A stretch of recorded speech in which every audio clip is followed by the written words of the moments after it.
Hi అండి. అందరికీ నమస్తే. వెల్కమ్ టు పిఎస్ఆర్ వంటిల్లు. ఈరోజు నేను కర్ణాటక స్పెషల్ బిస్మిల్లాబాతు సింపుల్‌గా అండ్ చాలా టేస్టీగా ఎలా చేసుకోవాలి అనేది ఈ వీడియోతో మీకు షేర్ చేస్తున్నాను. వీడియో ఎక్కడా స్కిప్ చేయకుండా లాస్ట్ వరకు చూస్తే ప్రతి ఒక్కరూ బాగా చేసుకోగలుగుతారు.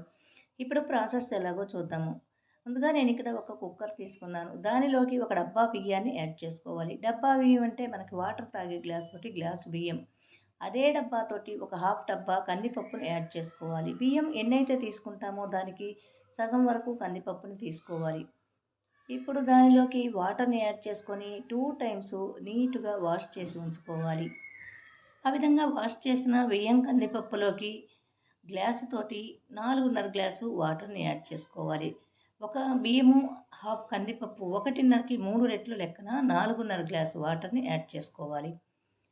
ఇప్పుడు దానిపైన మూత ఉంచి హాఫ్ అన్ అవర్ వరకు నానబెట్టి ఉంచుకోవాలి. ఈలోగా ఒక గిన్నె తీసుకొని దానిలోకి పెద్ద ఉల్లిపాయ సైజు చింతపండుని యాడ్ చేసుకోవాలి. అలాగే దానిలోకి వాటర్ని యాడ్ చేసుకోవాలి. ఒక్కసారి నీట్‌గా వాష్ చేసుకోవాలి. ఈ విధంగా వాష్ చేసిన చింతపండులోకి హాఫ్ గ్లాస్ వాటర్ని యాడ్ చేసుకోవాలి. ఇప్పుడు దానిపైన మూత ఉంచి నాననివ్వాలి. ఇది నానేలోగా నేనిక్కడ వెజిటబుల్స్ మొత్తం నీట్‌గా వాష్ చేసి కట్ చేసి ఉంచాను. 2 ఆలు, 2 క్యారెట్టు, 2 ఆనియను, కొంచెం బీన్స్, 2 టమాటా, 4 పచ్చిమిర్చిని తీసుకొని వాష్ చేసి మీడియం సైజు ముక్కలుగా అన్నిటిని కట్ చేసి రెడీ చేసి ఉంచాను. అలాగే దానిలోకి 8 గంటల వరకు నానపెట్టి ఉంచిన ఒక హాఫ్ టీ గ్లాసు రాజ్మా గింజలు తీసుకున్నాను. ఒక హాఫ్ టీ గ్లాసు పచ్చ బఠానీలు కూడా నానబెట్టి ఉంచాను. ఇవన్నీ రెడీ చేసి ఉంచాను. ఈలోగా మనకి బియ్యం కూడా నానినవేమో చూద్దాము. హాఫ్ అన్ అవర్ అయింది. బియ్యం కూడా నానినవి. ఇప్పుడు కట్ చేసిన ఈ వెజిటబుల్స్ మొత్తం కూడా ఈ బియ్యంలోకి యాడ్ చేసుకోవాలి. ఈ మొత్తం యాడ్ చేసుకున్న తర్వాత నానపెట్టి ఉంచుకున్న రాజ్మా గింజలని అలాగే పచ్చ బఠానీలని కూడా యాడ్ చేసుకోవాలి. ఈ మొత్తం యాడ్ చేసిన తర్వాత టేస్ట్‌కి సరిపడా సాల్ట్‌ని యాడ్ చేసి ఒక్కసారి మొత్తాన్ని బాగా కలిసేలాగా కలుపుకోవాలి. ఇప్పుడు మొత్తం కలిసిన తర్వాత కుక్కర్ మూత ఉంచి ఒక్క విజిల్ వచ్చేంత వరకు ఉడికించుకోవాలి. దీన్ని స్టవ్ పై నుంచి దించి మూత వచ్చేలోగా ఒక చిన్న బాణలి స్టవ్ పైన ఉంచి దానిలోకి ఒక ఇంచ్ చెక్క, 7, 8 లవంగాలు, 5, 6 ఎండుమిర్చిని యాడ్ చేసుకోవాలి. వీటన్నిటిని లో ఫ్లేమ్‌లో డ్రైగానే ఫ్రై చేసుకోవాలి. అదేవిధంగా ఇవి కొంచెం ఫ్రై అయిన తర్వాత ఒక స్పూను గసగసాలని యాడ్ చేసుకోవాలి. గసగసాలను యాడ్ చేసుకున్న తర్వాత స్టవ్ ఆఫ్ చేసి కలుపుకున్నట్లయితే ఆ హీట్‌కే అన్నీ ఫ్రై అవుతాయి. నేను తీసుకున్న కారం అంతా కూడా ఈ రైస్‌కి సరిపడా తీసుకున్నాను. మనం ఎక్కువ కావాలంటే ఎక్కువగా చేసుకొని స్టోర్ చేసి పెట్టుకోవచ్చు. ఇవి చల్లారేలోగా మనకి చింతపండు కూడా నానింది. ఈ చింతపండుని ఇంకొక హాఫ్ గ్లాస్ వాటర్ చేర్చుకొని జ్యూస్ తీసి రెడీ చేసుకోవాలి. ఆ విధంగా చింతపండు రసాన్ని రెడీ చేసి ఉంచాను. ఈలోగా ఫ్రై చేసుకున్న ఎండుమిర్చి కూడా చల్లారినవి. ఒక మిక్సీ జార్‌లోకి ఈ ఎండుమిర్చిని యాడ్ చేసుకోవాలి. ఈ మొత్తం ఫైన్ పౌడర్‌లా మిక్సీ వేసుకోవాలి.